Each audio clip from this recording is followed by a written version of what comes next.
As Chen Ping'an was about to accept a new task, he saw Morongong appear in the courtyard, carrying a large black dog.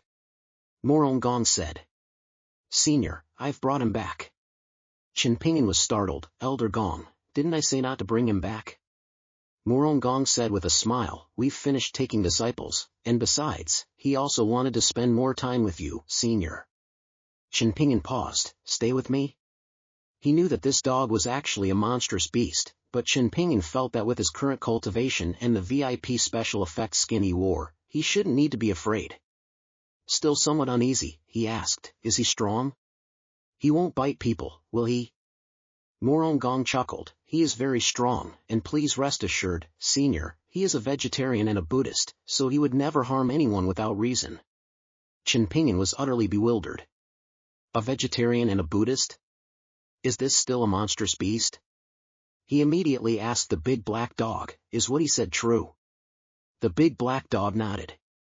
Chen Ping'an suddenly commanded, "Sit." The big black dog quickly sat down. It also let out a bark and wagged its tail. Chen Ping'an then called out, "Paw." The gesture was just like a modern person training a dog. The big black dog promptly and obediently extended its paw. Only then was Chen Ping'an satisfied, hugging the big black dog. "What a good boy. From now on, you'll be called Xiao Fei, and you'll stay by my side." Cold sweat broke out on Morongong's forehead. Only a senior master would dare to treat such a formidable beast this way. At this point, Chen Ping'an said to Morongong, "Oh, Elder Gong, there's something else I'd like to ask of you. Could you lend me some 3rd and 4th grade healing pills?" Morongong was somewhat bewildered. He couldn't understand why the senior would want such trash, especially since the senior had converged his Dao aura, displaying a cultivation of only the first layer of the core formation stage. Was he planning something new? He quickly removed his ring and handed it to Chen Ping'an. "Senior, this trash contains some 3rd and 4th grade healing pills. Please take them all. The entire Ping'an sect belongs to you, Senior, so these few pills are hardly worth mentioning." Chen Ping'an took the ring and said, "Thank you. These are enough." He didn't truly believe the Ping'an sect was his, rather, he felt he had shamelessly bothered Morongong and the others quite a bit. He planned to repay them well once he truly became stronger. "Oh, by the way, how was the watermelon I gave you last time? Why don't you take 2 more back with you?" Morongong looked at the plump, round watermelons in the fence, and a surge of immense happiness filled him. He cautiously asked, "Yes, is that all right?" Chen Ping'an replied, "It's just a few watermelons. Ling'er doesn't eat much anyway, and you've helped me so much, so there's no need to be polite." Ling'er, feeling dissatisfied at being forced to eat little, protested, "I eat a lot." Morongong no longer demurred. He picked 2 watermelons and profusely thanked Chen Ping'an. A few trash pills in exchange for 2 watermelons, this exchange was definitely not a loss. It seemed the senior wished to bestow upon them an opportunity but lacked a reason, thus offering elixirs as an excuse. The senior was truly a kind person. Chen Ping'an also mused that 2 watermelons could fetch so many 3rd and 4th grade elixirs, perhaps old Gong had reluctantly accepted them, fearing his politeness. The two exchanged a wave of profound understanding, while simultaneously bestowing good person cards upon each other. Chen Ping'an stroked the big black dog's head, thinking, with elixirs and Little Black, this demonic beast, to assist, clearing the challenges should be much easier. Now, only a weapon is missing. Carrying a cleaver as a weapon, however, would indeed appear somewhat unsightly. Opening the door, he immediately spotted the golden immortal sword, quietly resting. "I've got it. I'll take him along." Chen Ping'an examined the golden immortal sword for a while, feeling that after being set aside for some time, it had become even sharper. However, there seemed to be no scabbard at home, which might make carrying it inconvenient. Yet, no sooner had he spoken than a golden light flashed on the immortal sword, and a scabbard appeared out of thin air. The bewildered Chen Ping'an was somewhat dumbfounded. As expected of a high-grade magical artifact, it even has such a function. Nevertheless, he did not ponder it further, placing the immortal sword at his waist. The big black dog, still unclear about the situation, timidly transmitted a message to the golden immortal sword, "Boss, I just got back. Where are we off to now?" this aggressive boss was quite satisfying. The golden immortal sword, mimicking the Cleaver's usual tone, replied, "Just follow along, don't ask too many questions." Just then, the system, with a whoosh, appeared in the eyes of both the big black dog and the golden immortal sword. "I have concealed your true strengths. Do not appear too powerful in front of him, subtle manifestations in secret will suffice." The sudden scene startled the golden immortal sword. Although it wasn't targeting it, a sliver of opportunity inadvertently revealed by the system caused the golden immortal sword's spirit to tremble violently. What formidable pressure!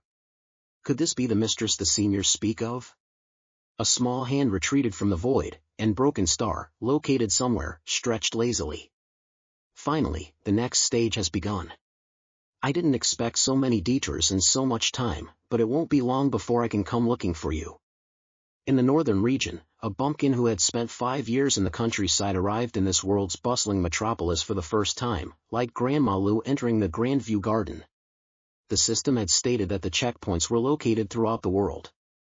Chen Ping'an had originally thought they would be in some desolate wilderness, but to his surprise, it was within a kingdom. At this moment, the system appeared with a whoosh. Chen Ping'an looked at the message. "In this kingdom, your name is Long Out Yin. The mission requirement is to make everyone in the kingdom aware of your existence. Upon completing the mission, you will be rewarded with a major cultivation realm and unlock the next checkpoint." Chen Ping'an was somewhat confused. So the checkpoints aren't about fighting monsters and leveling up? And why use the name Long Out Yin? Chen Ping'an's mission was to assume the alias Long Out Yin and ensure everyone in the kingdom knew of his existence. After a moment's thought, he decided to test if his bug still worked. So Chen Ping'an stopped a passerby. "My good sir, do you notice anything different about me?" The passerby turned, glanced at this fool, and stated plainly, "You're sick." Chen Ping'an was momentarily abashed. He finally confirmed that this bug didn't work on everyone. It seemed cheating was not an option. Just then, a hand clapped him on the shoulder. "Different, very different indeed." Chen Ping'an turned his head in confusion, only to see the man say, "My friend, I am Wang Dagui. I see that your bone structure is extraordinary. You must be a peerless cultivation genius, destined for greatness in the future. How about—" But before he could finish, Chen Ping'an interrupted him. "No money. Not buying secret manuals, nor any discs. Wait, I'm not selling anything." It turned out he wanted to ask Chen Ping'an if he was interested in forming a team. The martial kingdom, prioritizing martial arts, was soon to hold a martial arts competition to celebrate the crown prince's birthday. The competition required teams of 5. Their current team consisted of 3 members. Seeing that Chen Ping'an was a core formation realm cultivator at the first level and under 30 years old, they thought of asking him if he was interested. Chen Ping'an paused. "A martial arts competition? If I place, wouldn't this promotional mission be perfectly accomplished? Moreover, there was an opportunity to spar with cultivators of the same level." However, caution was essential, so Chen Ping'an decided to investigate first before committing. He replied, "Brother, I am interested in this competition, but I have other matters to attend to right now, so I need some time to consider." Wang Dagui could only state that if Chen Ping'an made up his mind, he could find him later at this tea house. Watching Chen Ping'an's receding figure, he secretly sighed in regret before entering the tea house. Inside the tea house at that moment, a young woman was drinking tea. Seeing Wang Dagui enter, she said, "It seems he refused. Let's find someone else." 5 years after arriving in this other world, Chen Ping'an finally gained cultivation and left his village, arriving in the territory of the martial kingdom. He was currently strolling through the unfamiliar streets, experiencing the customs and culture of this foreign land. Suddenly, Chen Ping'an noticed what seemed to be a juicy piece of gossip, so he drew closer to investigate. It was likely because this group had been swindled or misled by some unscrupulous individual, and upon realizing it, a dispute had arisen.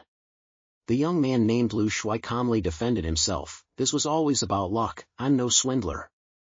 He then pulled a token from his pocket and said, "If you want to play rough, my core formation cultivation indeed can't match your nascent soul stage, but what about this?" On the token he held, 3 large characters were strikingly displayed: 3rd grade law suppressor. These people were instantly taken aback. Good heavens, he's a 3rd grade law suppressor at such a young age? Then who would dare mess with him?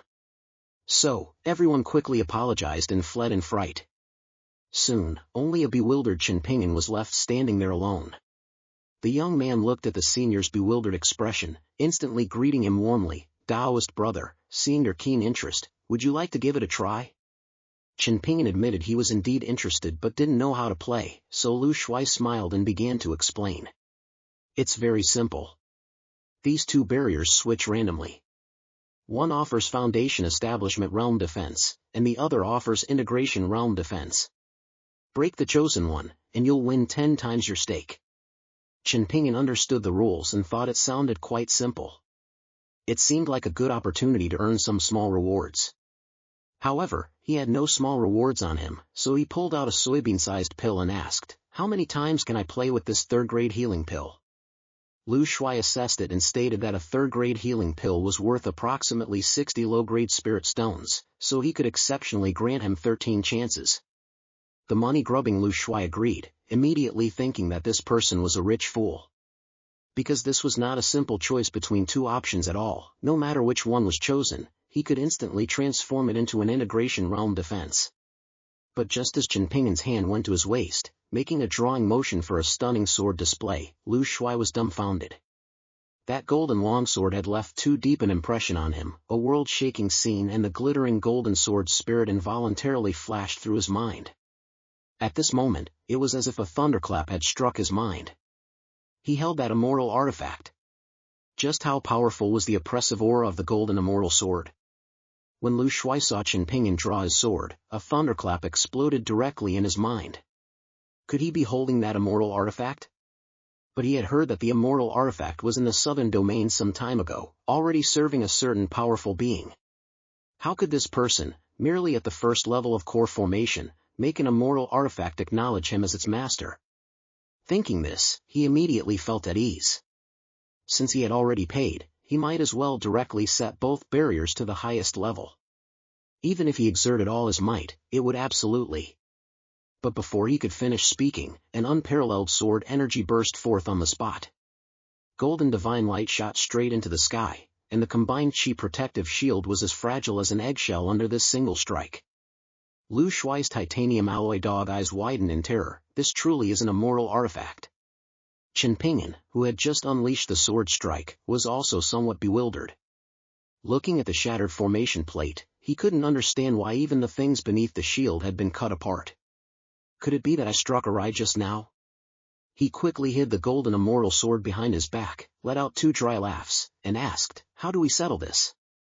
Chen Ping'an worried that if the other party knew he had no money to compensate, they might beat him.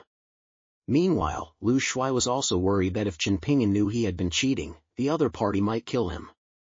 Lu Shuai, his head drenched in sweat, said, "Well, let's just say you won completely, all right." Lu Shuai nervously handed over 600 spirit stones. Chen Ping'an's hand, hidden behind his back, also sweated slightly. He didn't even dare to count them, offered a perfunctory remark, and then quickly left.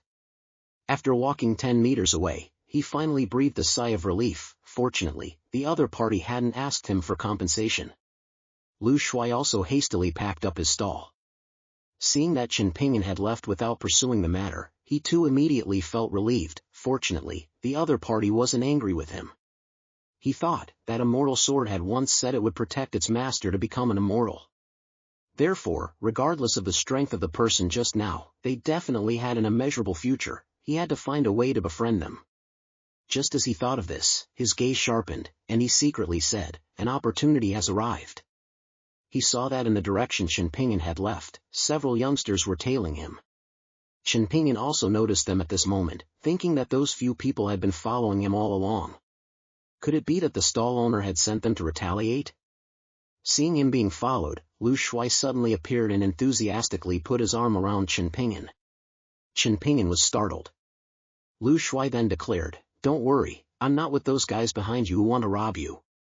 I feel quite a kinship with you, so I wanted to help out."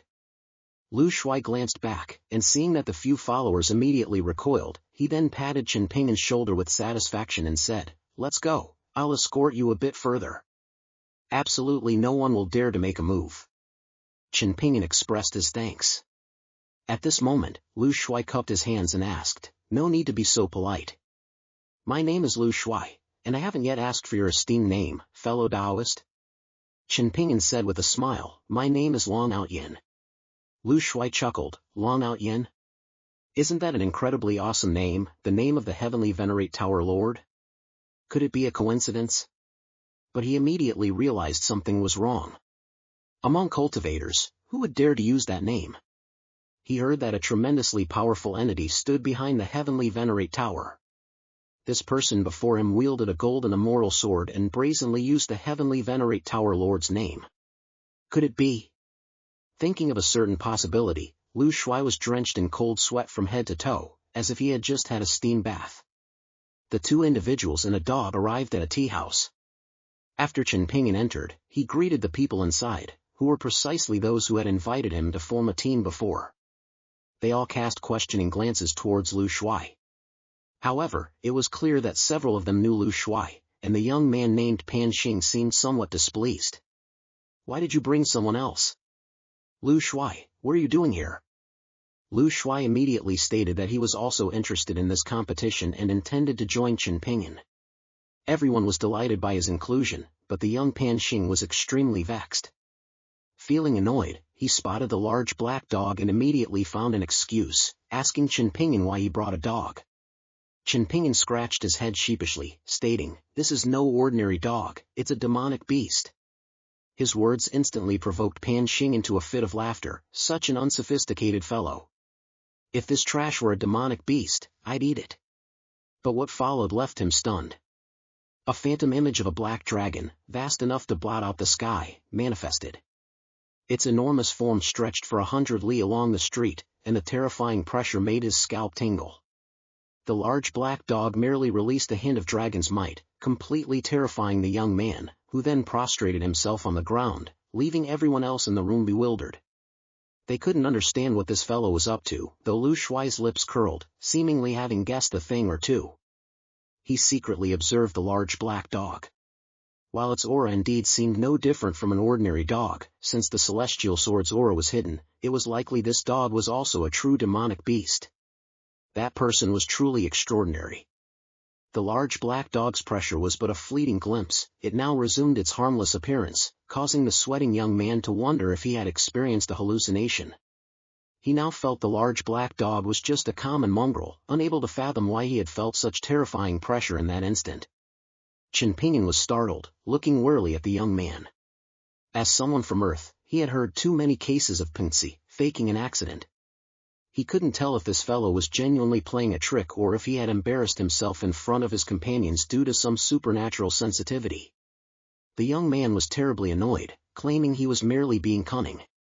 At this moment, Tian Shanhan clapped her hands and said, "Stop quarreling. There isn't much time left until the competition begins. Let's hurry to the demonic beast mountain range to gain some experience and build synergy." However, after the group arrived at the demonic beast mountain range and walked a certain distance, they discovered a strange phenomenon. Under normal circumstances, there should have been a large number of powerful demonic beasts here, but now, not even one could be seen.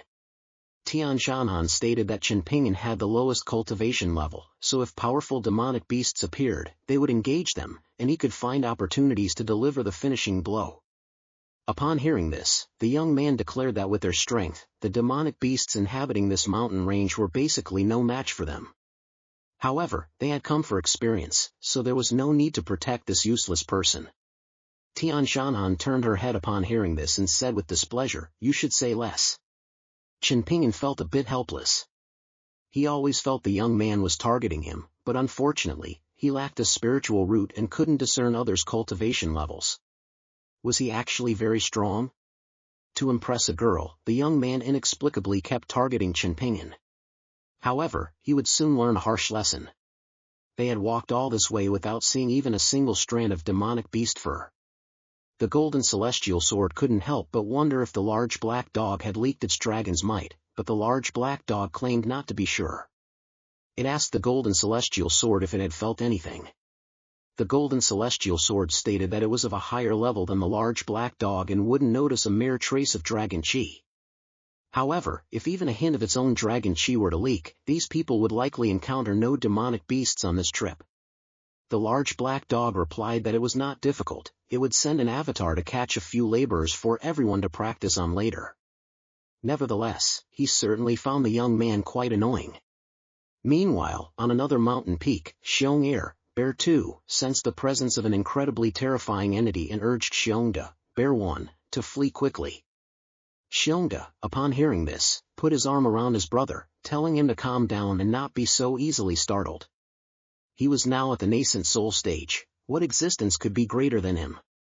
But no sooner had he finished his boast than they sensed something.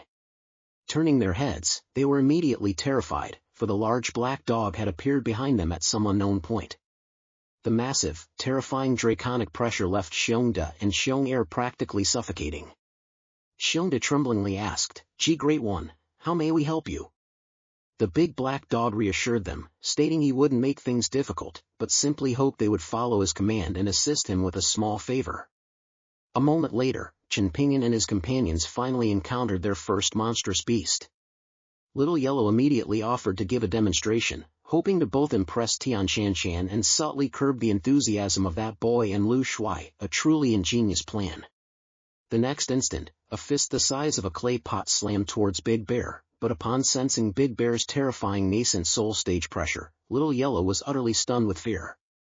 Big Bear raised its massive paw and struck Little Yellow, sending him flying backward with a single slap. That's a nascent soul stage monstrous beast.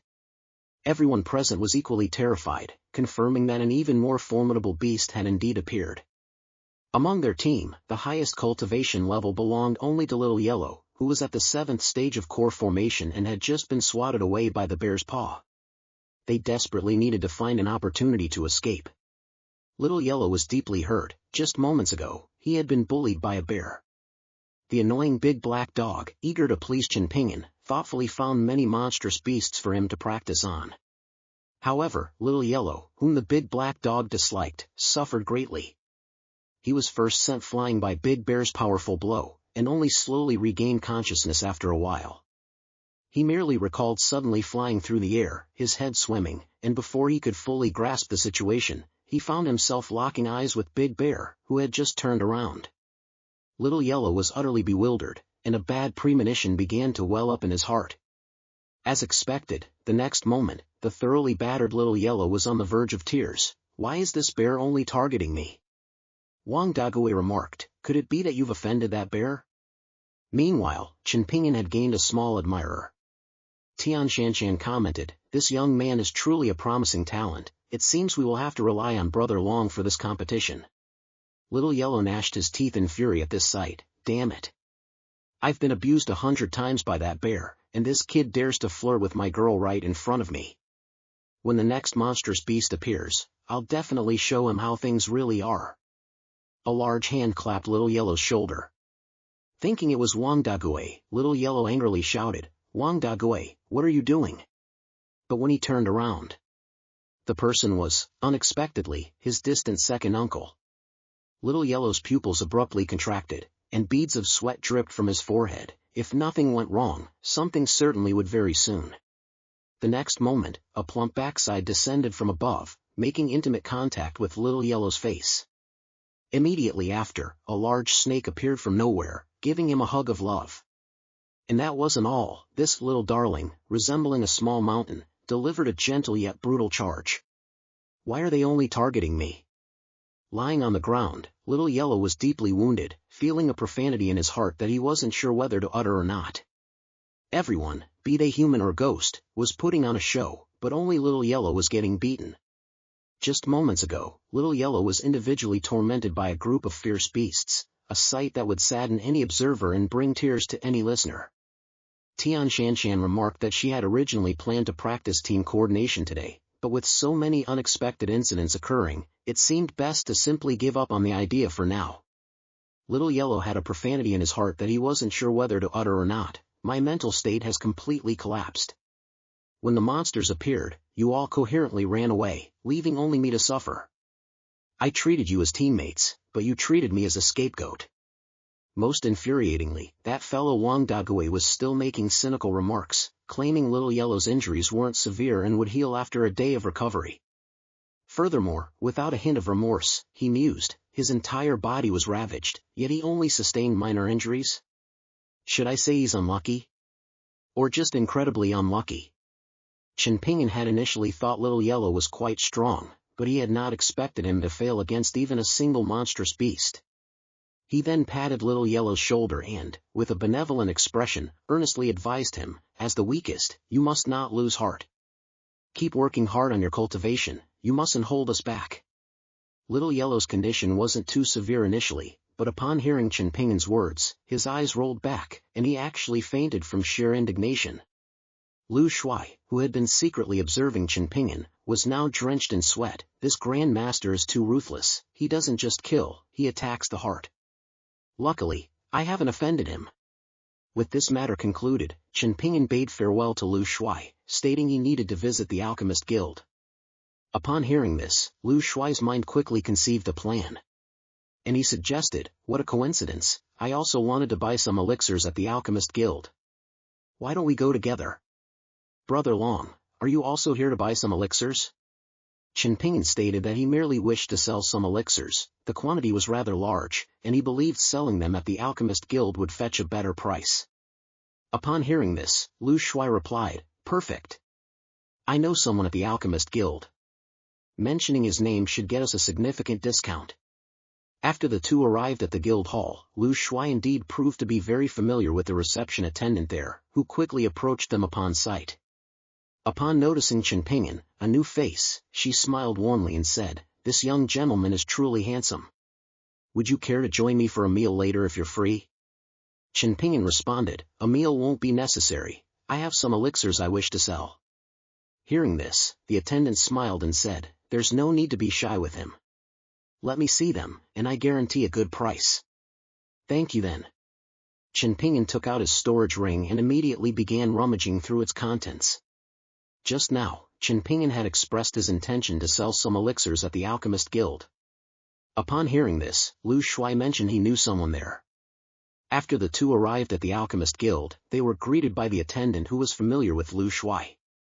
As he rummaged through his ring, examining one item after another, a purple gold card from the treasure pavilion accidentally slipped out.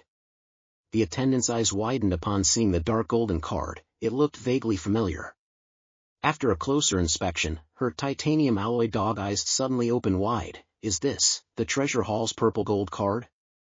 The one that allows you to spend and buy anything at the treasure hall for only 1/10 of the price? But legend has it there's only one in the entire treasure hall, owned by the hall master. Could it be? Lu Shuai watched, dumbfounded. I've learned something today. A true master is indeed a master. This display of ostentation is simply seamless, natural, unexpected, and utterly surprising. If he had even a fraction of this talent, he wouldn't still be a bachelor. Just then, Chen Ping'an finally pulled out a bag of elixirs, but the attendant, clutching the card, rushed away frantically, asking him to wait a moment as she would be right back. Anyone possessing such a card must hold an extraordinary status, whether genuine or not. He dared not neglect the matter and had to consult with the guild master. At that very moment, Shimen Chen, the Grand Master of the Alchemist Guild, was in the backyard, enjoying hot pot and singing with Long Out Yen and Beigufeng. However, a report then arrived. Someone named Long Out Yen was selling elixirs, possessing a purple gold card from the treasure hall. Shimen Chen's face instantly grew cold. Is this brat playing games with me? Long Out Yen himself is still in my courtyard. Nevertheless, Shimen Chen, the Grand Master of the Alchemist Guild, received news that another person also named Long Out Yen was attempting to sell elixirs, carrying a purple gold card from the treasure pavilion that offered a 90% discount on all purchases. Shimen Chen suspected it was a telecommunication scam, similar to those from northern Myanmar. These two fools have been bothering me for half the day. Who are you trying to fool? He was about to order the imposter Long Out Yen to be driven out. Long Out Yen and Beigufeng, who were currently bickering, overheard the commotion. One heard that someone was impersonating his name, while the other heard that someone was holding his family's purple gold token. The two exchanged glances and suddenly exclaimed in unison, could it be Senior? Although they posed it as a question, they were almost certain that the person was Chen Ping'an. The next moment, Long Out Yen roughly grabbed Shimen Chen by the collar and loudly declared, treat that person with the reverence you would show your own father, understand? The sudden scene left Shimen Chen bewildered, but Beigufeng then stepped forward to reiterate, even if they empty your Alchemist Guild, you are not to utter a word, understood? Having just heard them utter the word senior and witnessing their sudden change in demeanor, Chen felt a flash of realization, like a lightning bolt in his mind, and asked, uncertainly, could this be the person you two have been boasting about and so eager to meet? Without waiting for their reply, he swiftly snatched the communication jade pendant from the table and instructed, do not drive him out. This person must be treated with utmost respect, and all his demands must be met. After delivering his instructions in one breath, Chen finally let out a sigh of relief, then turned to see Ling'er muttering to himself. Why did Chen Ping'an suddenly cross realms to the northern region, he wondered, feeling a little strange. He then spoke, it's quite simple. A senior holding a purple gold card could empty the entire treasure hall without issue. Would such a person lack the money for a few elixirs? The reason for this, of course, is that the senior needs me, going so far as to cross realms to find me at the northern region's main branch. Although I wasn't there, it still proves how important I am to the senior. Hearing this, Ling'er scoffed, your shamelessness, I fear, must be entirely forged from sheer flesh and stubbornness. Meanwhile, the attendant, having received orders from headquarters, felt somewhat flustered. The directive was to fulfill all of Chen Ping'an's requests, and she had just been teasing him for so long. What if he really made a demand? However, upon reflection, she began to feel excited. If such a handsome young man were to make those demands, it didn't seem so bad after all. Thus, the young lady shyly ran all the way back. With a radiant face, she spoke to Chen Ping'an, Senior, do you wish for me to offer myself to you? The proprietress, Duan Xin, was furious. Just moments ago, yet another vixen had appeared to flirt with Chen Ping'an. Witnessing this scene through the monitor, her anger flared. Even though Chen Ping'an was passively courted, it was still unforgivable. At this moment, Chen Ping'an was oblivious to the seriousness of the matter. He jingled the full money pouch in his hand, marveling that 13 healing elixirs had fetched so much spiritual jade. It seemed Brother Lu's connections were truly excellent. After bidding farewell to Lu Shui, he considered purchasing some cultivation books on his way home, so he could diligently read and study them there. Upon reaching a secluded alley, Chen Ping'an glanced around. Seeing no one, he instructed the system to teleport him back. Upon receiving the command, rings of light began to manifest around Chen Ping'an. During the teleportation, Chen Ping'an continued to ponder, the people Brother Lu found are indeed quite good. I just don't understand why the young women in this world are always eager to offer themselves to me. Unable to grasp the reason, I can only conclude that my exceptional handsomeness is the sole explanation for all of this. Unbeknownst to him, the system let out a distinct cold chuckle after he uttered those words. A void vortex suddenly materialized above Chen Ping'an's courtyard. As the system's notification for completed transmission resonated, Chen Ping'an stepped forth from the spatial conduit. Yet the very next moment, Chen Ping'an plummeted from the sky, landing face first. He rose, thoroughly exasperated. He loudly questioned the system, what is the meaning of this? Why did you eject me in midair? However, the system's display flickered, and the prominent words transmission error appeared. Chen Ping'an retorted furiously, don't fob me off with an error. You need to reflect properly. The dog and sword beside him, witnessing this, broke out in cold sweat. We say, boss, it's not you who should be reflecting. After reprimanding the system briefly, Chen Ping'an decided not to dwell on it further and walked home with his dog. He assumed that after being away for so long, Ling'er must surely miss him. In reality, during Chen Ping'an's absence, Ling'er's life was incredibly comfortable. She spent her days sunbathing on a recliner, eating as much watermelon as she pleased. Her life couldn't have been more leisurely. The courtyard gate creaked open, and Chen Ping'an's voice instantly yanked Ling'er from her blissful haven back to reality. Burping continuously, she tearfully declared, I missed Chen Ping'an terribly. Noticing the little girl burping incessantly yet still claiming to miss him, Chen Ping'an looked suspicious. Just how many watermelons did you actually eat? Meanwhile, somewhere in the immortal realm, a young woman was bathing in a blood-red pool. She cupped some of the crimson liquid in her hands and softly sighed, the blood reserve is insufficient once more. She then summoned her subordinates and nonchalantly declared, go to the mortal realm and massacre a few cities to replenish the blood reserve. Let the inhabitants there fight fiercely until the sky darkens and slaughter each other until the sun and moon lose their radiance. To conceal this shameful past, he secretly kept his self-created cultivation method hidden and even shifted the blame to the celestial Tao Supreme. Yet now, someone dared to openly criticize him to his face. This truly is like lighting a lantern in a latrine, seeking death itself. The golden immortal sword flashed with light, and its ethereal manifestation arrived at the scene. Upon seeing little Gaga, he chuckled softly, "Oh, what are you up to?" Little Gaga, who was preparing to slaughter the city, felt his terrifyingly powerful aura and was immediately scared witless. "Spirit immortal aura, what brings you here?" Although the golden immortal sword was ruthless in front of the Cleaver master, in the immortal realm, few did not know the name Spirit immortal aura. The next moment, the golden immortal sword's ethereal form flickered, and the newcomer instantly made contact. "I detest it when others don't answer the question directly, and your speech is not articulate. What a pointless joy you find in that." He then glanced at several other locations. At that moment, similar events were unfolding across many other parts of the continent. However, his ethereal form could not stray too far from his main body, so he could not help even if he wished to, and could only offer an apology. After making inquiries, some major powers finally learned that immortals had descended to the mortal realm to slaughter cities. At that moment, in Chen town, the figure of Morong Gong suddenly appeared before Chen Ping'an's courtyard. Upon learning what had happened, he immediately rushed to find Chen Ping'an, but after calling for a long time, there was no one inside. Having almost been chopped like firewood by the Cleaver before, he dared not enter presumptuously without Chen Ping'an's permission. Just then, with a flash of light, Long Out Yen's figure abruptly appeared. Just moments ago, several tombs in his celestial venerable tower had been directly destroyed, resulting in heavy losses. He had come here hoping to ask Chen Ping'an to instantly eliminate those individuals.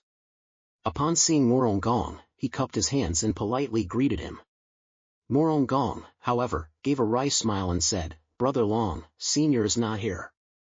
Not long after Long Out Yen arrived, powerful figures like Chen Dantang, Beigufeng, and Ximencheng also appeared one after another. Under normal circumstances, if these five gathered, the entire world would tremble. However, they were now facing a group of immortals, so those who had witnessed Chen Ping'an's power instinctively gathered here immediately. Meanwhile, Chen Ping'an was completely unaware of everything that was happening. He had already reunited with Lu Shuai and the others, preparing to conquer the demonic beast mountain range. Sword energy surged across 30,000 miles, a single sword's gleam chilled 19 provinces. The golden immortal sword, though a little trash in front of Master Dao, possessed a true rank sufficient to easily overpower over 90% of immortals. Just moments ago, countless cities in the mortal realm had been massacred by immortals. They belonged to an evil sect from the immortal realm that cultivated by consuming human blood, and would forcibly extract blood from demon offspring at the slightest disagreement. The reason they descended to the mortal realm to slaughter cities was to collect large quantities of blood. The golden immortal sword instantly appeared on the scene, and with a flash, sent one unfortunate but terrified individual to their demise. Among so many blood collection sites, it was precisely his bad luck to encounter this harbinger of doom. One must admit, he truly was a chosen one. However, Chen Ping'an remained unaware of these events. At this moment, he had already appeared in the battle martial kingdom, reuniting with Lu Shuai and the others, preparing to embark on a new mission. Before leaving, Ling'er feigned reluctant tears, though inwardly she was ecstatic. Looking back, the last time she felt this happy was, well, the last time. On that occasion, when Chen Ping'an ventured to the martial kingdom, the little girl truly indulged in the luxurious life of unlimited watermelon. It should be noted that because she had previously feigned a fever, Chen Ping'an had been strictly controlling her watermelon intake. Chen Ping'an felt a deep sense of helplessness towards this little drama queen. Haven't you faked it enough yet? Or perhaps Big Brother should break his appointment just this once and stay home to accompany you? Oh no, I overdid it. Startled by his words, Ling'er quickly waved her hands, indicating that there was no need to cancel his appointment. Actually, she has someone to play with. Chen Ping'an shrugged his shoulders, remarking, "What a troublesome little girl. Leaving her alone at home truly makes me uneasy." He gently patted the little girl's head, reminding her that he would be frequently out on errands during this period, and she should limit her watermelon intake and definitely eat more proper meals. The little girl nodded obediently and sweetly replied, yes. After Chen Ping'an had left, the corners of her mouth slowly curved upwards, forming a captivating smile. Back in the kitchen, the blade lay silently upon the chopping board. It possessed no flamboyant or dazzling appearance, and its unparalleled, formidable blade artistry remained concealed beneath its ordinary exterior. Yet, merely seeing it would involuntarily bring to mind the image of that fit, red-haired young man. Even as time passes, one would always remember that extraordinarily stunning figure who once cleaved mountains and rivers with a single strike. No matter how strong you are, be it heaven or earth, my blade still only needs one strike. Just how powerful was this little lowly? Immortals had massacred cities, and mortal forces suffered devastating losses. 5 prominent figures appeared together before Chen Ping'an's courtyard, hoping that the elder could intervene. Otherwise, facing a group of immortals, going there would simply be a death sentence. However, Chen Ping'an had already departed for the martial kingdom, and Duke Morong knocked on the door for a long time, but there was no response from within the courtyard.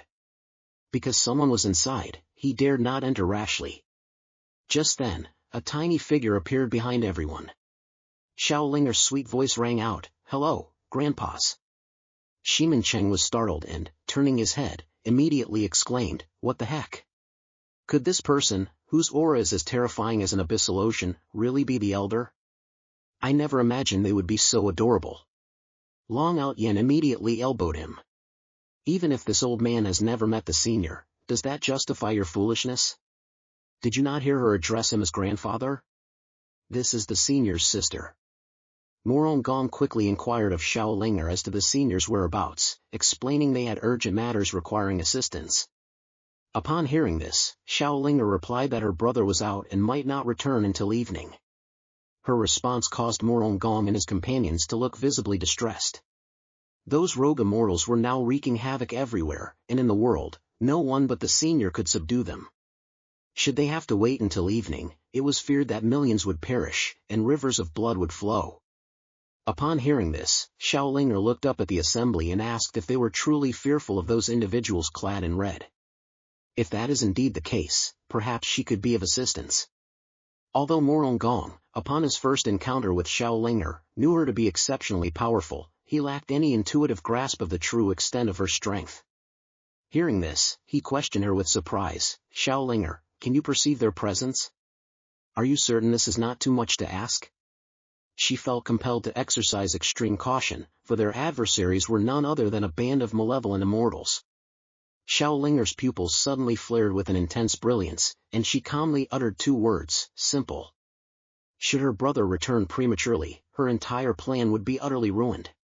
She then extended her small hand, gently clenching it towards the distant void. Having accomplished this, she leapt up, her small hand still raised, and offered a sweet smile. "Resolved." Morong Gong and Long Out Yen were utterly and profoundly dumbfounded, beyond all comprehension. At this very moment, a myriad of questions filled both their minds. What? Could this not be that fabled technique, one that siphons away all surrounding air, causing adversaries to suffocate and perish? Moments ago, Ling'er had indeed deployed a technique known as void grip, draining the very air from around her adversaries. Long Out Yen and his companions were somewhat bewildered, yet they dared not utter a word nor pose a single question. Unbeknownst to them, elsewhere, 2 junior figures stood suspended in the void, one of whom was reporting on the disappearance of 2 individuals from their ranks.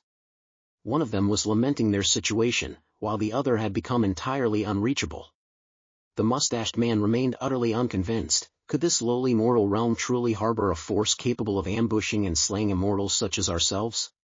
Yet, in the very next moment, a colossal, childlike ethereal figure manifested within the void. The junior figures turned to behold it, and instantly gasped in utter astonishment. Before he could finish his sentence, the colossal phantom spread its 5 fingers, performing the same gesture as little Ling'er's true form. Long Out Yen could scarcely believe it. "It's solved just like that? You're not kidding, are you?" Little Ling'er affirmed, "Cultivators don't lie to cultivators. Indeed, everything has been resolved." However, no sooner had she spoken than she realized she'd missed a scene, so she snapped her fingers once more. Then, she smiled sweetly, saying, "Now, everything is truly done. While the gesture was endearing, surely she couldn't have defeated them just by making a heart shape, could she? Those were incredibly powerful immortals. Any further delay, and the entire mortal realm would be turned upside down. And as little Ling'er snapped her fingers. Of course, it wasn't like that. This is a world of cultivation, after all. As little Ling'er snapped her fingers, a massive illusory projection of her suddenly appeared before the lone little Gaga. She smiled and extended a finger, gently touching the little Gaga's forehead. Meanwhile, at White Bone Peak, feeling that little Ling'er was just messing around, they grew increasingly anxious. But if they were to directly handle her in the northern domain, they feared it would disrupt the senior's arrangements there. For such a significant commotion, the senior could not possibly be unaware. The reason for perfectly missing their encounter was likely due to the senior having other arrangements. At this moment, a subordinate reported news from a branch division scout. The immortals ravaging the city encountered a colossal figure. All the rogue immortals were, astonishingly, crushed to death by that giant. Upon hearing this, Gong and the others were greatly startled. They initially thought they were hallucinating. However, these subordinates would never dare to deceive them. When they looked at little Ling'er again, their expressions had completely changed. They knew the senior's sister must be incredibly powerful, but they never imagined she would be this strong. With a mere grasp in the void, she annihilated immortals thousands of miles away. Is this truly something a little girl should be capable of? The leaders of the 5 strongest factions in the world were actually digging soil in 5 rows to plant melons. Just moments ago, the immortals causing trouble 1,000 miles away were instantly eliminated by little Ling'er with a single strike.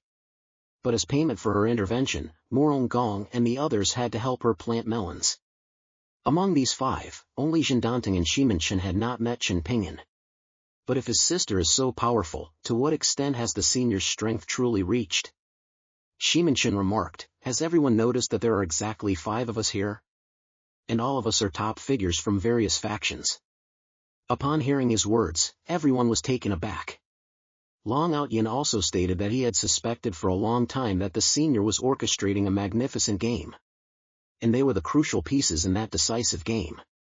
Today, it seems, 5 individuals taking their positions, like 5 fingers forming a palm. This perfectly aligns with the idea of controlling the world. Viewed in this light, they are still those exceedingly important chess pieces. Upon hearing this, Gong's face flushed with excitement. He had never imagined that he, a minor figure, would be placed in such a significant position by the senior. However, it was not just him, the others also showed no dissatisfaction despite being mere pieces. On the contrary, they appeared to be extremely pleased. Bai Yifeng bowed with clasped hands, gentlemen. It is an honor to become pieces for the senior alongside you all. Hearing this, everyone clasped their hands in salute, indicating their unity. The scene shifted. Within a hall of a demonic sect in the immortal realm, the Bloodlord was listening to the report of his subordinate, Shui Jian. Just moments ago, those they sent to the mortal realm to collect blood suddenly died almost simultaneously, all of them perishing. All those I dispatched were master practitioners of the immortal essence realm, yet they all perished in a mere mortal world. I am at a critical juncture for my breakthrough and urgently require that blood. I shall go down and investigate myself. In a certain part of the mortal realm, a black hole suddenly appeared. The Bloodlord, accompanied by several others, arrived in the mortal realm. At the same moment, the Hegemon Immortal Emperor stepped out from the void, appearing before Long Outyin and the others. Among the 5, he only recognized Long Outyin. The others, being with Long Outyin, were clearly also pieces of the senior. As the saying goes, the senior's pieces are friends. Although he held the esteemed position of an immortal emperor, he dared not put on airs before those favored by the senior. Xiao Ling'er's memories were sealed by the peach tree, and she clearly did not recognize him as her father. Seeing him approach, she hastily closed the door. The Hegemon Immortal Emperor felt like crying. How could his beloved daughter have forgotten him? Furthermore, they guarded against him as if he were a thief. However, upon clearly seeing Xiao Ling'er's cultivation level, his eyes suddenly widened in shock. Xiao Ling'er's cultivation had astonishingly reached the immortal venerable realm. Gong and the others were utterly terrified. Ling'er's father was, surprisingly, the most formidable figure in the immortal realm, Emperor Badian. This was truly akin to a novice villager encountering a max-level grandmaster. Just moments ago, Emperor Badian arrived before Chen Ping'an's courtyard. But as the senior was not home, he dared not enter. Moreover, Ling'er did not acknowledge him as her father. Thus, he sought out Long Outyin, the only person he knew, to reminisce about old times. He was not indifferent towards Gong and the other three either. Their status alone as pawns of the senior was enough to warrant his sincere acquaintance. After saluting each of them, he spoke. "Greetings, everyone. My name is Sui. Everyone in the immortal realm refers to me as Emperor Badian. I am older than everyone present. If you don't mind, you may call me Elder Brother Su." Bagyufeng and Zendenteng had once heard Long Outyin say that Emperor Badian of the immortal realm was very familiar with him, even giving him a token. Upon hearing Suyi's words at this moment, combined with his acquaintance with Long Outyin, they immediately realized that this was indeed the sovereign of the immortal realm. Emperor Badian. The two couldn't help but hold their breath. Meanwhile, Gong, who considered himself an important pawn of Chen Ping'an, greeted him neither subserviently nor arrogantly, saying, "Greetings, Elder Brother Su." Emperor Badian looked at him, his eyes filled with amiability. He also stated that he had heard the senior mention and praise Gong. Upon hearing this, Gong's breathing instantly quickened. He knew then that his status in the senior's eyes was absolutely not low. After they chatted for a while, they heard that immortals had descended to the mortal realm to slaughter a city. Emperor Batian's brows also furrowed tightly. Damn it, if this displeases the senior and causes him to take the blame, then it will be utterly doomed. Just as he finished speaking, Emperor Badian suddenly turned to look aside, his eyes narrowed as he spoke. It seems someone else has descended to the lower realm. This is a good opportunity to see which faction they belong to. He looked at them and asked, "Do you want to go and see?" He also wanted to flex his power in front of the five, letting the senior's 5 chess pieces witness it. Although he was not a chess piece of the senior, his strength was immense and he was worth befriending. Upon hearing this, Gong and the others nodded like chicks pecking at rice. Witnessing an immortal emperor take action was a rare and highly sought-after opportunity. Only a fool would refuse. With a wave of immortal Emperor Batian's hand, everyone vanished from their original spot in the blink of an eye. Gong and the others only felt a blur before their eyes, then found themselves in a valley. Not far from them, there were several immortals with terrifying auras. Just moments ago, immortal Emperor Badian had brought Gong and the others to a valley. Not far from them were several immortals with terrifying auras. Immortal Emperor Batian's appearance nearly made their opponents' hearts explode from fright. Why would the overlord of the immortal realm appear here? However, before they could ponder further, immortal Emperor Batian's figure flickered and he instantly appeared before his opponents. "Speak. What organization do you belong to? Who is the mastermind? Where is your base? If you don't speak, I will extract your immortal soul and torment you for 1,000 years." Upon hearing this, they immediately broke out in a cold sweat. They had no doubt that immortal Emperor Badian possessed such capability. Before an immortal emperor, they likely wouldn't even have the chance to self-destruct. Immediately, they disclosed everything they knew. Upon hearing this, immortal Emperor Badian could not help but let out a chuckle. Not long ago, he had heard that a wicked sect was causing trouble in the immortal realm. However, he did not expect them to deliver themselves right to his doorstep. With a single wave of his hand, the person before him instantly exploded. Subsequently, his gaze pierced through space, looking into the distance. He successively detonated several other individuals with similar auras, but just as he prepared to target the last one, he suddenly saw a man holding a golden longsword, who was none other than Chen Ping'an. Immortal Emperor Badian couldn't help but be taken aback. Indeed, everything had been meticulously planned by the senior. On the other side, a young woman suddenly appeared before Chen Ping'an. Just moments ago, she had sensed a surge of dragon's might emanating from this location, indicating the presence of a demonic entity here that might awaken the bloodline of the dragon race in the future. Too indolent to identify the source of each ripple of dragon energy, a subdued yet potent aura abruptly burst forth from her, and in the next moment, an area spanning a mile felt as though it had been plunged into an azure as hell. Under this immense pressure, Lu Shuai and the others all fell to their knees. Even a cultivator at the grand accomplishment stage would certainly not possess such power. A thunderbolt seemed to strike his mind. This person was an immortal. Lu Shuai was utterly appalled. If an immortal wished to eliminate them, it would be simpler than crushing an ant. Just as he was about to sink into despair, he suddenly remembered that they possessed a celestial sword, and moreover, the formidable Chen Ping'an, who wielded it and concealed his cultivation, was with them. A glimmer of hope reappeared. At this moment, he could only hope that Chen Ping'an was stronger than the immortal before them. The young woman looked at the golden celestial sword, finding it somewhat familiar, yet it felt to her like merely an ordinary magical artifact, so she gave it no further thought. However, just as she prepared to crush the ant before her, a terrifying pressure erupted from the sword, startling the young woman. But in the next moment, her entire being exploded on the spot. The young woman exploded on the spot, leaving everyone stunned. Chen Ping'an simply wished to declare, "I, Chen Ping'an, am not using cheats." Everyone's minds went blank, losing the ability to speak. The big black dog telepathically asked if the golden celestial sword had acted. Upon hearing this, the golden celestial sword indicated that it had just been about to, but hadn't had the chance. Her gaze then pierced through space towards a certain location, and in the next moment, she met the eyes of the hegemon immortal emperor in the void. So it was her. Everyone stared open-mouthed at Chen Ping'an.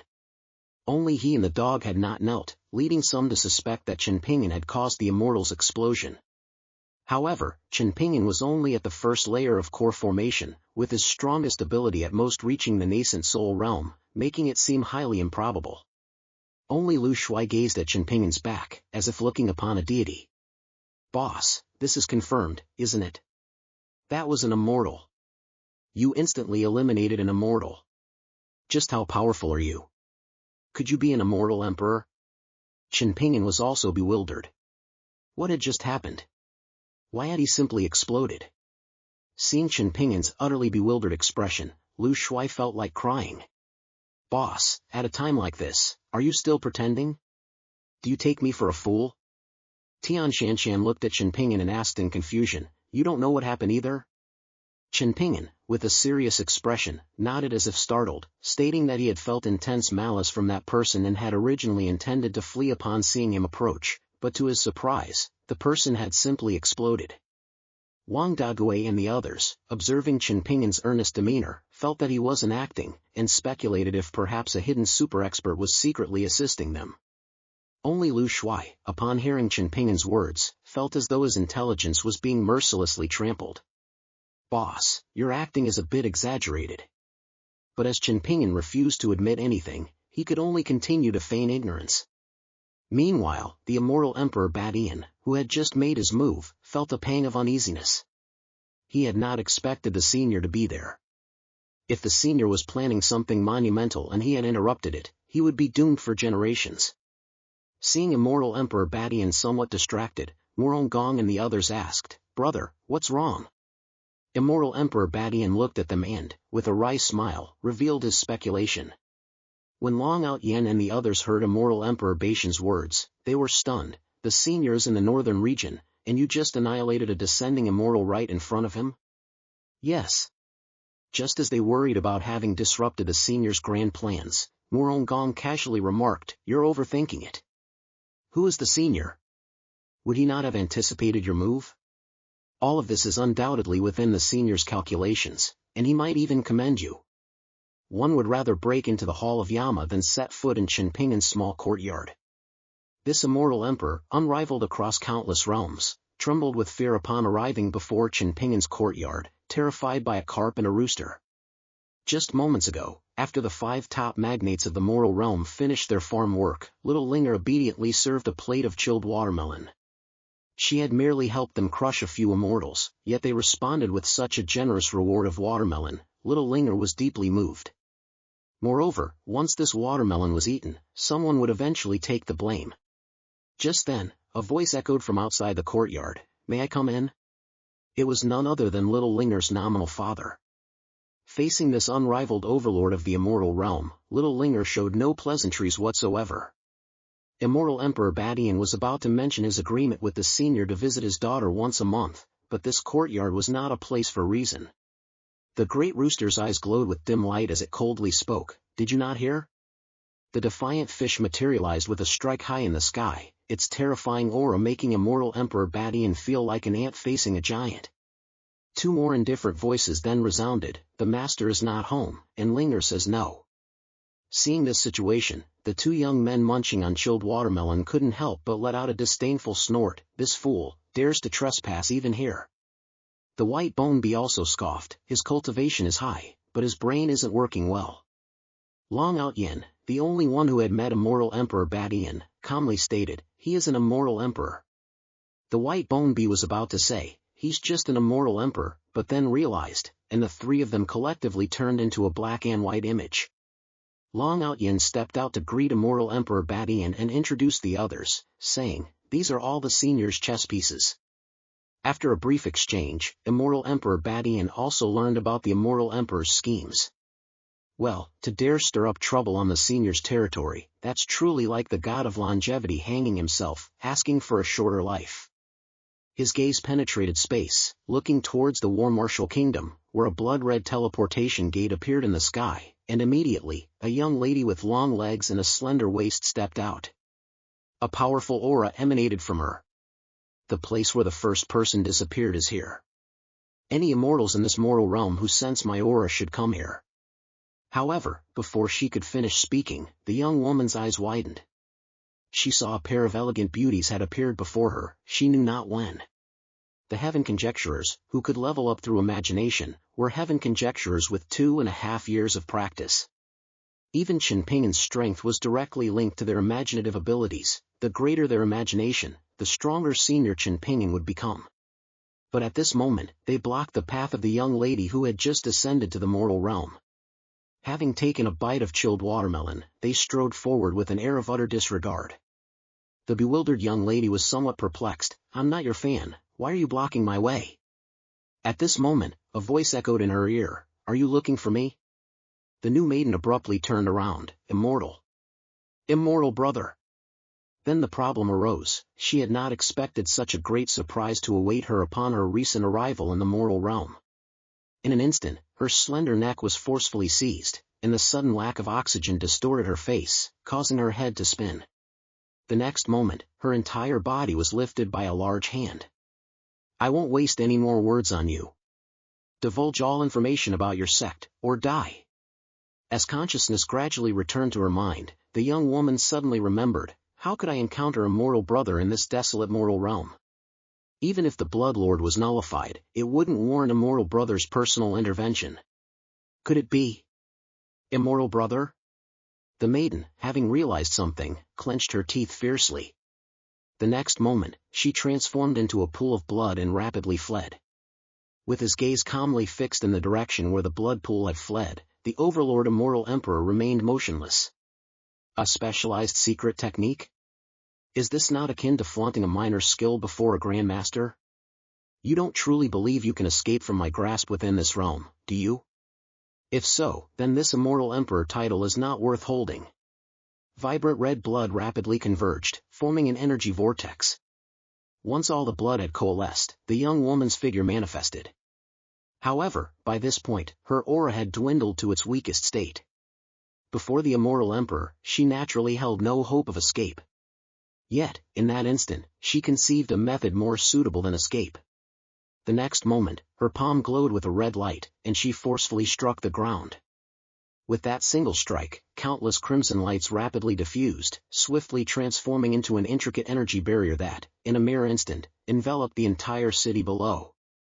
Then, using the lives of millions as leverage, she declared, "If I perish, they too shall not survive." This young woman had never in her wildest dreams imagined that her casual descent to the mortal realm would lead her to an unexpected encounter with the Overlord Immortal Emperor, master of the immortal realm. Seeing no hope of escape, she consequently deployed a crimson barrier to seal off the city below, using the lives of millions as a threat. The Overlord Immortal Emperor stood in the void, scoffing disdainfully. Insignificant tricks dare to be showcased before a master? His fingertips glowed golden, and he raised his hand, intending to annihilate her. However, immediately afterward, his pupils constricted, and cold sweat beaded on his forehead. Witnessing this situation, the young woman was somewhat perplexed. She surmised that the immortal emperor's presence was surely due to something he cherished in this mortal realm, yet she had not anticipated that he would hesitate for the sake of mere mortals. Upon seeing the overlord immortal emperor's indecision, Long Out Yen approached and whispered a few words. "Brother Su, this maiden is quite formidable. If we do not subdue her now, no one in our celestial brigade will be able to defeat her." The overlord immortal emperor frowned slightly. In truth, saving those mortals would not be a great challenge. His hesitation stemmed from his discovery that among the people the young woman held hostage, there was a presence, the voice of a senior. At this moment, Chen Ping'an was teamed up with Tianshan and others, clearing a stage. However, after the young woman deployed the Crimson Barrier, everyone present, except Chen Ping'an, found themselves unable to move. A terrifying pressure, akin to an immense mountain, bore down upon them, leaving them gasping for breath. Little Blondie could not even speak, as large beads of sweat emerged from his forehead. Enduring immense pressure, he struggled to stand, then painstakingly turned his head to look at Tianshan, secretly vowing in his heart that even if there was only a 1 in 10,000 chance, he would at least rescue her. But at this precise moment, Chen Ping'an approached from behind. Little Blondie was utterly bewildered, but then he realized that Chen Ping'an had actually bypassed him and was walking towards the young woman ahead. Even Big Black Dog felt immense pressure before this maiden, secretly asking the Golden Immortal Sword what should be done now. The Golden Immortal Sword indicated that although this young woman's power was beneath hers, she might not be able to contend with her without revealing her true form. This person is dangerous. Seeing Chen Ping'an approach, the young woman was quite surprised. A mortal at the core formation stage was actually unaffected by her aura. This defied logic. But the next moment, she was stunned. Chen Ping'an spoke profoundly. "Miss, can I help you with something?"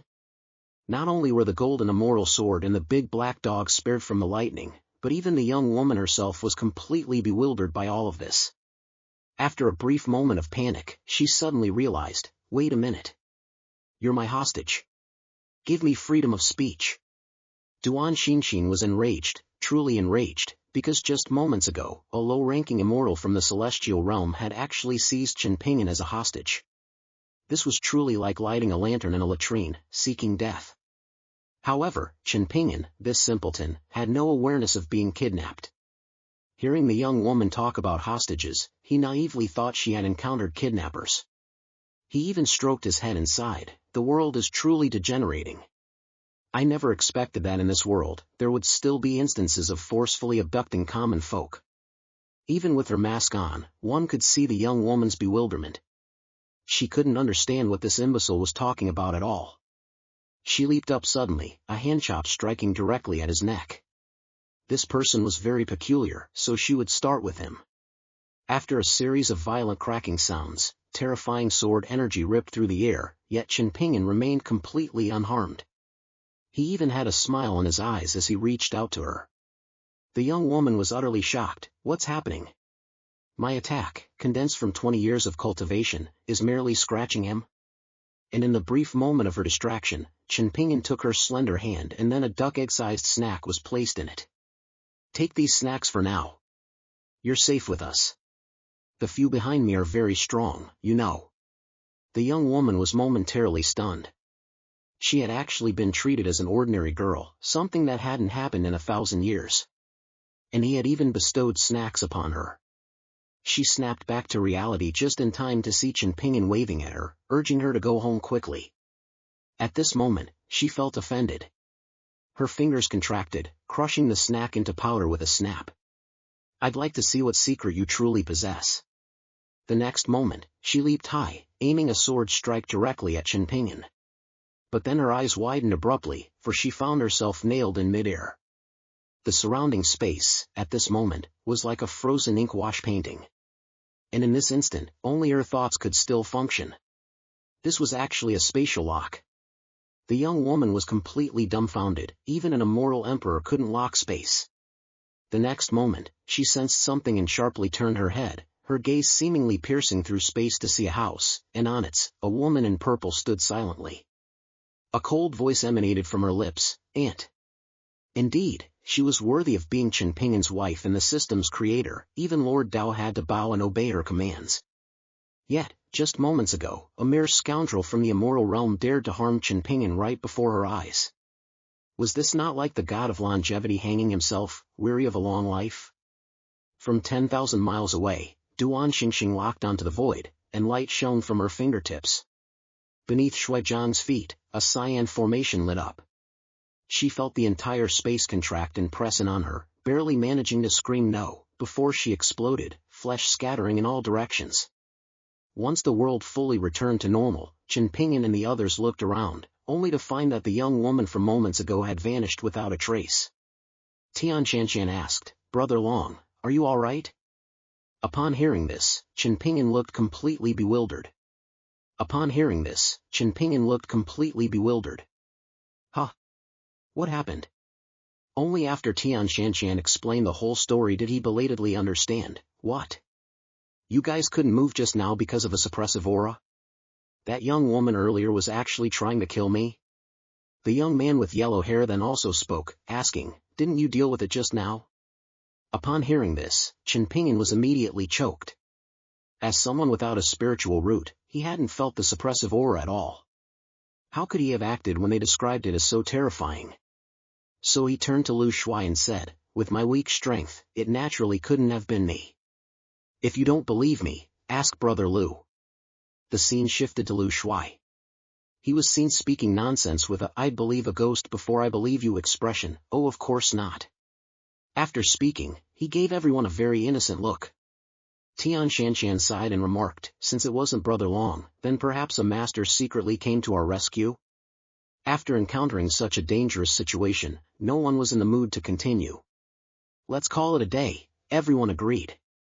Upon hearing this, Chen Ping'an's mouth fell open. "No way, big shot, why are we dispersing again? I haven't had enough fun yet." Lu Shuai considerately moved closer, patted Chen Ping'an's shoulder, and said, "How about I accompany Brother Long for a walk then?" However, no sooner had he finished speaking than a light shone from the jade token at his waist, and Lu Shuai brightened. There was another training session at home. Meanwhile, on the other side of the mountain, Long Outyen and the others also broke free from the spatial blockade. Recalling the godlike, demonic grandeur from earlier, everyone's hearts trembled violently. Long Outyen had thought it was the golden immortal sword that had acted. But Sui, as an immortal disciple, knew that the earth-shattering splendor from before was beyond even the golden immortal sword, let alone himself. A figure couldn't help but surface in his mind. Could it have been him? From 10,000 miles away, Duan Xingxing instantly annihilated the Blood General with a single move, astonishing Tyrant Immortal Disciple and the others. His casual strike, in the eyes of Overlord Immortal Brother and others, was simply an irresistible and majestic heavenly might.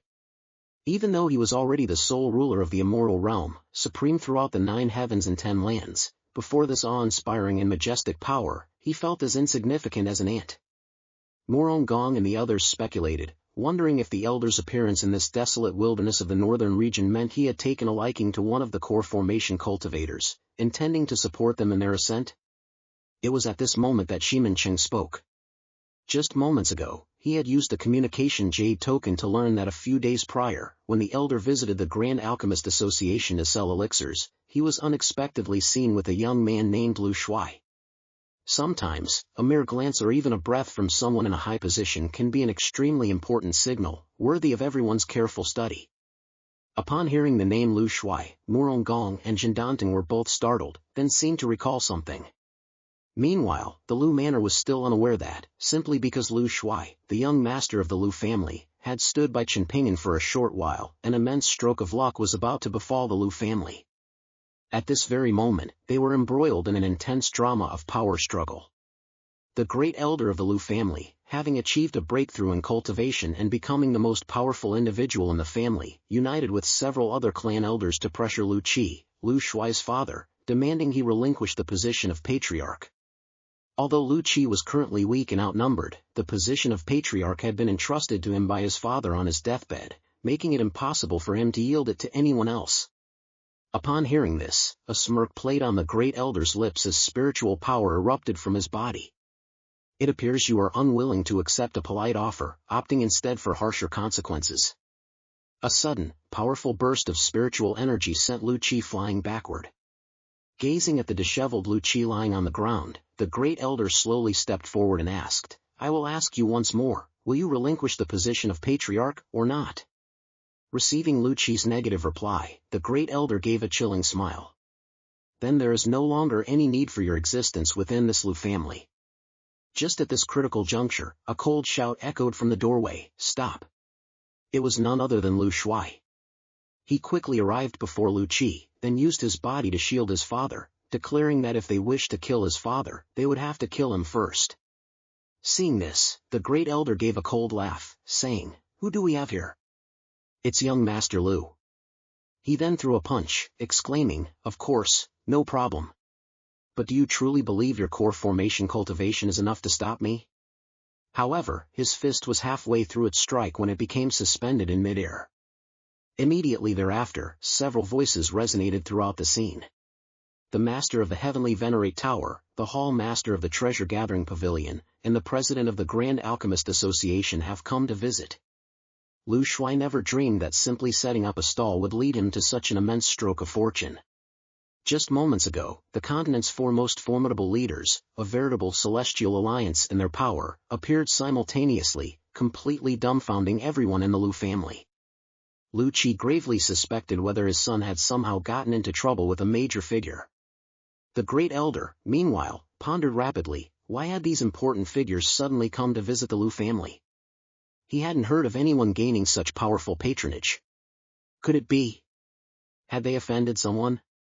A faint smile curled at the corner of his lips. He was worried that some clan members would not accept him if he took the patriarch's position, but now it was perfectly legitimate. Seeing Baigufeng inquire about the whereabouts of the Lu family's patriarch, the Grand Elder immediately stepped forward, bowed gracefully, and said, "Esteemed Senior, please forgive our lack of a proper welcome. I am the Grand Elder of the Lu family." Having been preempted several times by other old geezers when offering gifts, Baigufeng secretly vowed to be the first this time. But suddenly, a large black rat blocked his path, and Baigufeng, without thinking, threw a punch. "If you're not the patriarch, get out of my way. I'm in a hurry." The bewildered Long Out Yin was a bit confused. "Why are you in such a rush? We came to pay a visit, and you just started hitting people the moment you entered. That's a bit uncivilized, wouldn't you say?" Baigufeng coughed once. "You're right, this old man was impulsive. I was in a hurry just now and didn't see anyone in front of me. Please forgive me." The poor Grand Elder's face was swollen like a bun, yet he still forced a smile and said, "It's all right, Senior, as long as you're happy." However, his bad luck had clearly not ended there. Ximensheng and his companions had already arrived before Lu Shuai and his father. Looking at the elder and the younger man, Ximensheng began. "Are you Lu Shuai? And is this your father, Patriarch Lu? So, who beat you both into this state?" No sooner had he finished speaking than a voice sounded nearby. The Grand Elder obsequiously stated that he was indeed the one responsible, and that he deserved punishment for offending the senior this time. However, before he could finish, his collar was seized, and Baigufeng leaned closer, confirming once more. "Did you injure him?" The sudden turn of events left the Grand Elder utterly bewildered. It seemed so. But the moment his words faded, he felt himself abruptly fly upwards, his body tossed out like a broken sack, as if struck by a train. After delivering a right hook, Baigufeng shook his aching arm and scoffed. What wretched luck! Lu Qi never dreamed that his beloved son setting up a small stall would bring such an immense opportunity to the Lu family. At this moment, all he wanted to say was, "Well done, set up a branch store next time." Just now, the brain-bustling team arrived at the Lu family. One member sent the Grand Elder flying with a powerful blow. "Get lost, you ugly thing, you're disgusting me." Lu Shuai and his father were terrified. Are they here to seek revenge on the Lu family? However, Long Out Yin assured them there was no need to panic, for an esteemed senior grandmaster wished to cultivate them. Saying this, he produced a storage ring. This contains half the assets of the Heavenly Venerate Pavilion's local branch. Please accept it as a greeting gift, my friend. Following this, Baigufeng and Ximensheng also presented half the assets of their respective branches. Only Zhendandan grumbled as he reluctantly produced a ring. Lu Shuai and his father were utterly dumbfounded. These were all powerful figures whose mere stomp could shake the world. Now, they had not only personally deigned to visit the Liu family but had also offered astronomical sums of assets as gifts. I dare not accept. The next moment, Long Outyin clapped him on the shoulder. Accept them. It's all out of respect for the senior. I wish you a splendid future. The scene before him left Lu Qi stunned. The combined wealth was richer than the entire kingdom. He incredulously hooked his arm over Lu Shuai's shoulder and whispered. Lu Shuai shrugged, embarrassed, and replied. However, Lu Qi immediately gave him a rap on the head. Chen Ping'an was unaware of all this. At this moment, he was picking up a pile of wood in the monster beast mountain range. These were all lost on the mountain by various cultivators. If he had known treasure hunting was so profitable, why bother chopping firewood in the first place?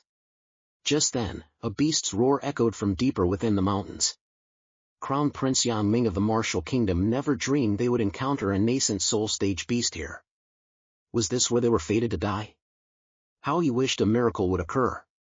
However, just as he thought this, a figure rushed towards them.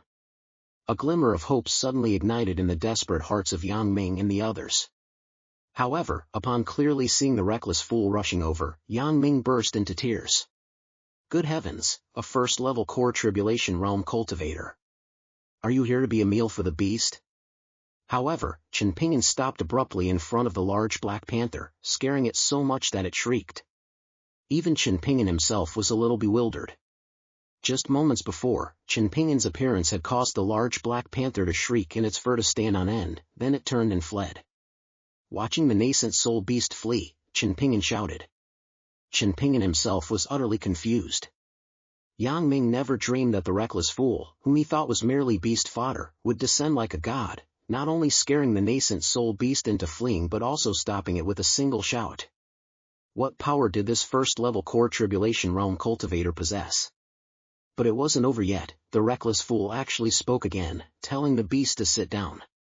Yang Ming was bewildered once more. That's a nascent soul beast, do you treat it like a dog? But the very next second, his worldview was completely overturned when he saw the beast, upon hearing the command, actually sit down. Like a docile mongrel. Has its species changed, for crying out loud? This isn't scientific. Chen Ping'an sighed. He wished he could encounter a powerful beast like the bear from last time, at least then he could exchange a few moves. So he stroked its head and asked. Hearing this, the large black panther secretly glanced at the large black tiger, seeing its body enveloped in dragon chi, its killing intent like an autumn wind, making it feel utterly terrified. The large black panther, having received the command, could only nod in a somewhat aggrieved manner. Chen Ping'an observed, it truly is afraid, but why? After much contemplation, a possibility came to mind. Could it be that my VIP special effect was working its magic again? Although it currently had no effect on humans, that did not mean it was useless against demons. Yang Ming, having survived the ordeal, clasped his fists in gratitude towards Chen Ping'an. At this moment, he suspected that the cultivation displayed by Chen Ping'an was false. It was evident that anyone capable of instantly subduing a soul egress beast must possess power beyond the soul egress stage. He then ventured to ask, Esteemed Master, may I be so bold as to inquire about the extent of your cultivation? Chen Ping'an, upon hearing this, offered an awkward smile, indicating that his cultivation was precisely as they perceived it to be, and there was no need to dwell on it. He then extended a finger and gestured slightly, perhaps due to some unique circumstances. I appear to be just a tiny bit stronger than you, just this tiny bit. Yang Ming never dreamed that the simpleton he initially thought was merely extra fodder for the beasts would prove to be like a deity descended from heaven, terrifying even powerful soul egress beast species into changing their nature. He could not help but ask. Esteemed Master, precisely how profound is your cultivation? However, the answer he received was, just a tiny bit stronger than you. A flash of insight sparked in his mind, and Yang Ming seemed to understand something. As he bid farewell to Chen Ping'an, the latter reminded him, though roads may number in the thousands, safety remains paramount.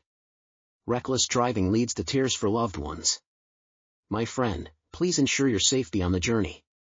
Yang Ming paid no heed to whatever interruption had just occurred. Recalling the encounter now, he felt that Chen Ping'an's cultivation was likely far beyond the soul egress stage, reaching a level they could not possibly comprehend. His instruction for them not to dwell on it was likely a subtle command for them to cease further inquiries. Emulating the esteemed master, he placed his hand before his eyes, yet what he beheld was a vast and boundless world. He seemed to grasp, in some measure, why that person claimed to be just a tiny bit stronger than them. Nevertheless, the appearance of such an esteemed master within the kingdom was a matter of utmost importance, one that required immediate notification to his royal father. After Yang Ming and the others departed, Chen Ping'an too fell into contemplation. Along this journey, every beast he encountered trembled in fear. He sensed that with his VIP special effect active, he probably wouldn't be able to find any beasts to practice with. After much thought, an idea occurred to him. It seemed he could command these beasts to scour the mountain for treasures. Deciding to act immediately, he looked towards the beast sitting obediently nearby. He spoke, "You are now requisitioned by me, lead me to other beasts." Thus, one person and two beasts began their exploration. Soon, they encountered a large gorilla at the second layer of the nascent soul stage. Witnessing Chen Ping'an prepare to poke it with his grand golden sword, the gorilla was so terrified its health bar seemed to empty.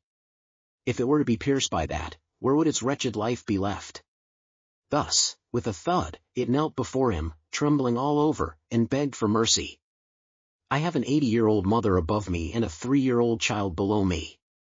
Father, please spare me." The breath, unbrushed for 3 months, made Chen Ping'an retch. Meanwhile, the members of their team had increased once more, now consisting of 1 human and 3 beasts. They were having a grand time in the forest. Chen Ping'an never imagined that his treasure hunt would unexpectedly lead to a beast tide. Just moments ago, the brain-teaming group received a report from the Beastmaster Pavilion Lord that approximately 10,000 demonic beasts had formed a tide, moving in the direction of the Martial Kingdom. Moreover, this time, it appeared to be under someone's control. Upon hearing this number, even formidable figures like Long Outyin couldn't help but be taken aback, despite their status as supreme overlords of this world. They vaguely recalled that decades prior, the slaughter of a cub belonging to a peak-level demonic beast had led to its enraged parent sweeping across the land with thousands of beasts, causing rivers of blood and destroying half of the entire kingdom. And for an entity capable of controlling so many demonic beasts simultaneously, could they not be an immortal? Long Outyin was greatly puzzled, for if senior brother Su had departed peacefully, it would imply that no immortals remained in the mortal realm. As the ground trembled, a cacophony of beast roars mingled with a potent, fiery stench assaulted their senses. Through the rolling dust, they finally discerned the man seated amidst the beasts, driving his Ferrari with a single hand. The members of the brain-teaming group simultaneously widened their eyes, then collectively exhaled a sigh of relief. "It's just a beast tide, isn't it? I thought it was a big deal. There's nothing surprising about this. Let's go, everyone, disperse." Having spoken, they turned and departed. The Beastmaster Pavilion Lord was utterly stunned. "Seniors, wasn't it agreed earlier that you wouldn't abandon us? Have you all given up?" Long Outyin declared, "Yes, we've all given up. Don't you see who is controlling these demonic beasts? With this esteemed individual present, let alone controlling 10,000 beasts, even tens of thousands more would be child's play." Chen Ping'an galloped wildly through the forest atop a massive bear, with 10,000 beasts behind him obeying his every command. He was truly letting loose. But suddenly, he spotted Long Outyin and his companions at the edge of the forest. He then commanded the bear to halt abruptly. Seeing Chen Ping'an dismount, Long Outyin and his companions cupped their hands in salute, addressing him as senior. The Beastmaster Pavilion Lord covertly observed Chen Ping'an. As the head of the Beastmaster Pavilion, he was well versed in methods of controlling demonic beasts, yet he had never witnessed such a massive scale, nor could he discern the means by which Chen Ping'an achieved such control. However, upon seeing the large, plump dog at the forefront of the beast horde, the Beastmaster Pavilion Lord suddenly froze, then was utterly dumbfounded. "The aura of that dog, it's actually a..."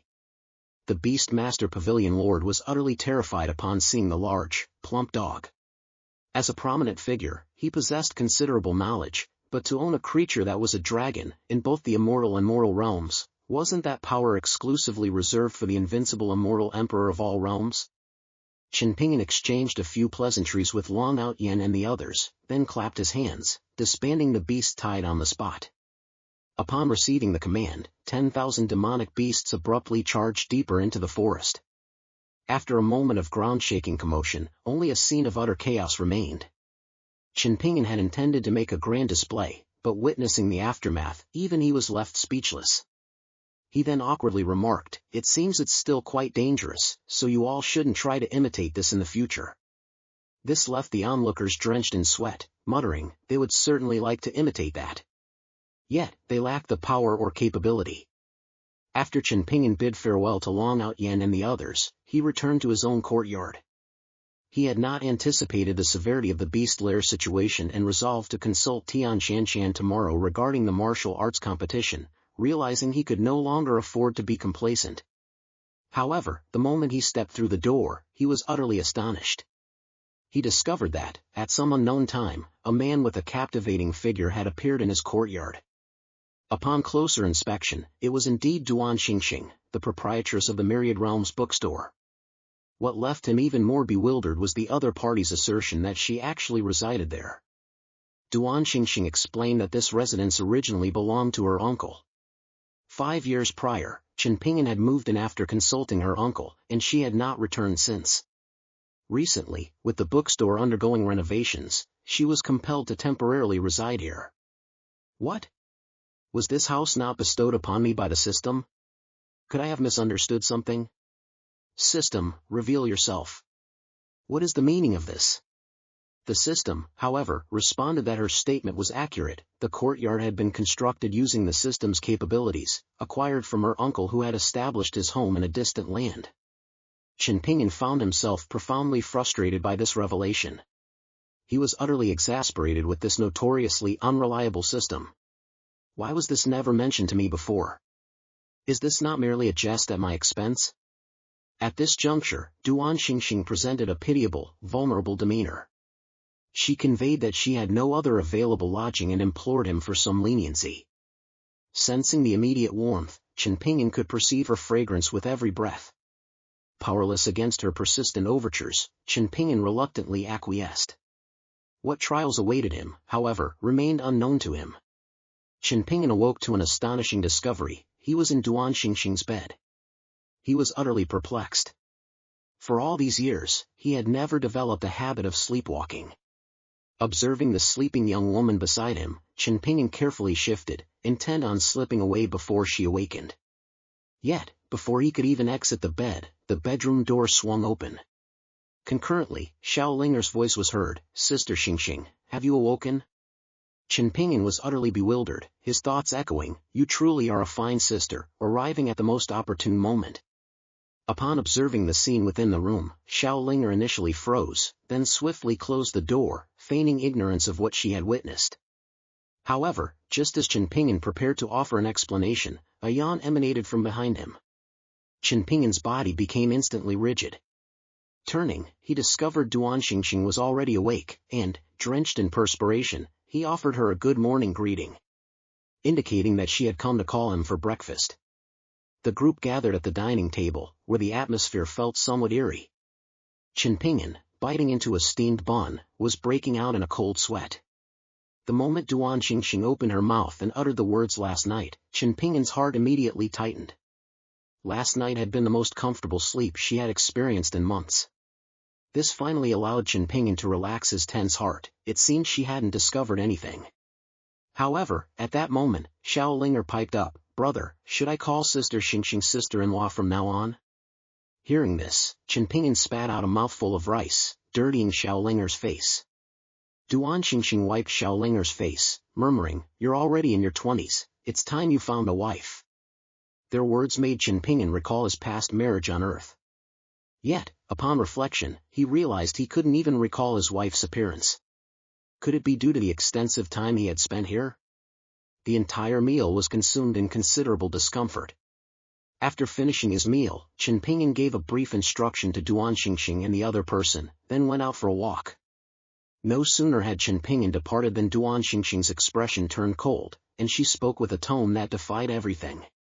"Kai Dao, go to the immortal realm and annihilate them all." Upon receiving the command, Kaidao's body flashed with light, and then a well-built, red-haired man appeared. He remotely declared as you command to Duan Xingxing, and vanished in a flash. Dao Yi, whose power was so immense that merely undoing one layer of his seal could silence all enemies through death. Just moments ago, 2 minor deities from the divine realm arrived in the immortal realm to investigate the slaying of individuals from the blood-sucking evil sect. They directly summoned Emperor Badian, the immortal emperor, to inquire about the course of events. Sensing the terrifying aura emanating from the two, Emperor Batian's hands were trembling. The minor deities, however, stated, "There's no need to be nervous. After all, we haven't come with good intentions, so your nervousness is futile."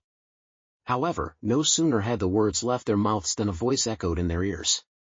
"Oh, garbage from the divine realm, just as expected." A fierce gust of wind appeared, then materialized into a red-haired youth. The newcomer was none other than Dao Yi. In Chen Ping'an's courtyard, he had been so oppressed by that being that he dared not even breathe. Now, having arrived in the immortal realm, Dao Yi felt as though a dragon had entered the vast sea. He immediately told the Overlord Immortal Emperor, "Stay away." The Overlord Immortal Emperor, upon seeing it, realized, "Isn't this the cleaver the senior used to cut watermelons? Could he have been sent by the senior?" He quickly vanished and departed. It was then that Dao Yi tooted and spoke to the little whelps.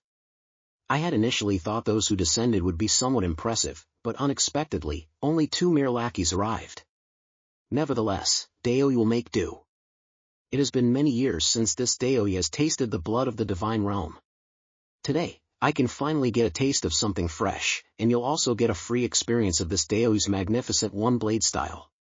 No sooner had his voice fallen than thousands of chains emerged from his body. With one of them snapping, his aura violently surged, and the entire world suddenly darkened. Amidst the oppressive darkness, Dao Yi spoke with a commanding presence. "You 2 little pieces of trash from the divine realm, if you can withstand one strike from this Dao Yi, I will let you return today." Dazzling golden light suddenly ripped through the darkness.